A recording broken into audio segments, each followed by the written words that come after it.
Magandang hapon po sa ating lahat. Bago ang lahat ay nais kong pasalamatan ang ating Panginoon sa magandang panahon at malakas na pangataon na binigay niya sa atin. Ako po ay nag-file ng Certificate of Candidacy para tumakbo ulit ng senador at ipagpatuloy ang aking advokasya para labanan ang korupsyon. At marami po tayong sa aking panunungkulan sa Senado. Nung nakaraan ay mayroon po tayong investigahan ng mga korupsyon sa ilang ahensya ng ating gobyerno at mayroon tayong inabolish na ahensya ng gobyerno na source of corruption, which is yung road board. Inabolish natin dahil redundant siya sa trabaho ng DPWH. Not only that, inimbestigahan natin yung issue ng road right of way na malaking halaga, billions of pesos ang ninanakaw doon. Ang daming anomalya. At hindi lang po yan, marami tayong mga ebidensya, yung mga korupsyon na hindi katanggap-tanggap sa aking damdamin na makita dito sa ating bansa. Dahil ako'y naniniwala, kaya naghirap ang ating bansa, kaya naghirap at nagdusa ang sambayanang mga Pilipino. Maraming mga walang trabaho, bagsak ang ekonomiya natin dahil po yan sa korupsyon. Ang korupsyon talaga ang kanser ng ating bansa. Correct me if I'm wrong, yan po ang dahilan bakit sadsad, bagsak ang ating ekonomiya at ang daming mga Pilipino na walang trabaho. Wala pong mangyayari sa bansa natin, walang mangyayari sa kinabukasan natin kung hindi po tayo lalaban at labanan ang korupsyon ng ating bansa. Kailangan pigilan po ang korupsyon dahil ang korupsyon po sa aking kaalaman, sa aking nadiskubre, yan po talaga. Ginagawa nila ang politics as a business. Yun po ang pagkaiba. Maraming salamat po sa inyong lahat at naway pagpalain palagi tayo ng Panginoon. Maraming salamat, Senator. Question na po sa media. Anyone? Okay. Sherry Ann Torres, ABS-CBN. Saan yung microphone? Saan yung microphone? Sir, magandang hapon. Hi, sir.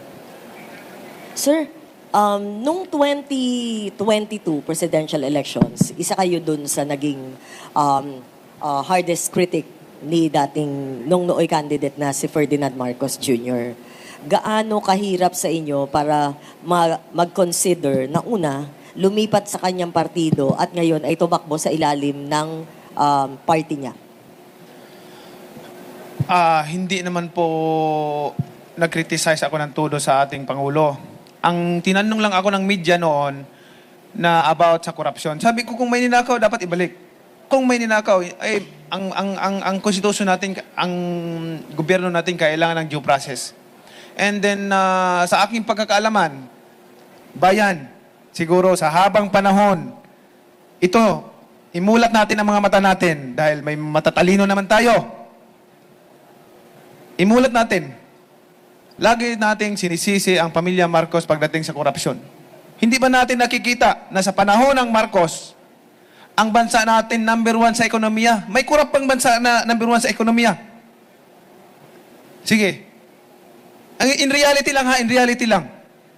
Ngayon, hindi kurap ang bansa natin, sad-sad tayo. For how many decades, pabagsak ng pabagsak ang ekonomiya natin. Maraming mga Pilipino na walang trabaho. Yan ang hinahanap ko. Yan ang gusto kong i-establish, yung legacy. Na makagawa tayo ng legacy dito, hindi para magpayaman. At nakita ko ang programa ng Pangulo dito sa bagong Pilipinas na magkaroon ng trabaho ang bawat Pilipino o masinso ang pamumuhay ng bawat pamilya.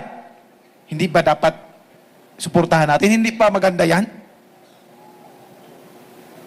Sa lahat ng mga nag-criticize sa ating administrasyon, mag-isip po tayo. Hindi ito labanan ng bawat pamilya, kundi ipinaglalaban natin dito ang kinabukasan ng ating bayan, kinabukasan ng sabayan ng Pilipino. Lilipas lang din tayo lahat. Alalahanin natin, lilipas lang din tayo. Kahit ano ka man ka-powerful, kahit ano ka man kayaman, kahit ano ka pa kasikat. Tandaan ninyo, pag wala na tayo doon sa mundo, ang maalala ng tao yung ligasiya na nagawa mo sa taong bayan. Ligasiya na nagawa mo sa buhay kung sino yung natutulungan mo. Pero kung ang ligasiya mo, pangit, masama, magnanakaw ka, eh hindi ka makakalimutan ka ng susunod na henerasyon. Yun po ang advokasya natin. Yan po ang inahangad natin. Kaya nandito tayo.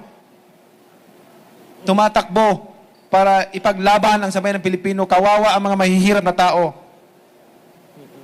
At lagi lang naluluko pagdating ng eleksyon. Ang daming pagdating tuwing eleksyon, masakit sa loob ko na makita ang babait lahat ng mga kandidato.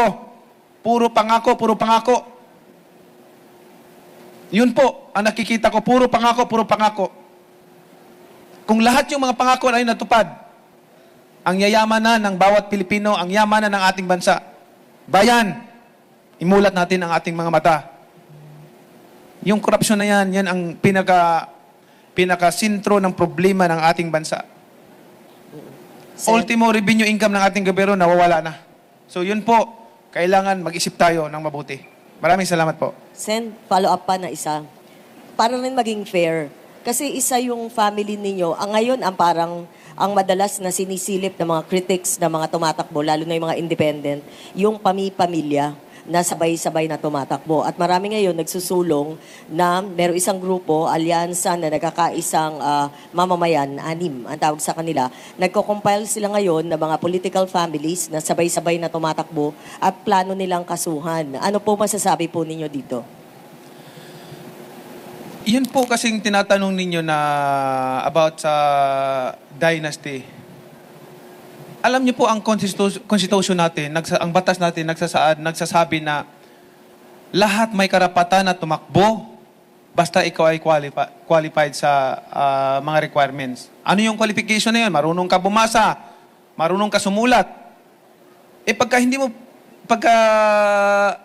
pinatakbo yung isang tao, inalisan mo ng karapatan. Contradict naman doon sa ano. Ngayon, yan ang clamor nila. Kung may batas na mapasa about sa anti-dynasty, why not? Bakit hindi natin sundin? I-implement natin. Wala pong problema. Ang akin dito hindi para sa pamilya. Ang akin dito hindi para sa sarili ko. Kundi para sa bayan. Kung paano umunlad ang ating bayan. Pero, sasabihin ko sa inyong totoo, ito ang reality sa larangan ng politika ngayon. They make politics as a business. 98% o 99% dito sa bansa natin. Hindi ko naman nila lahat.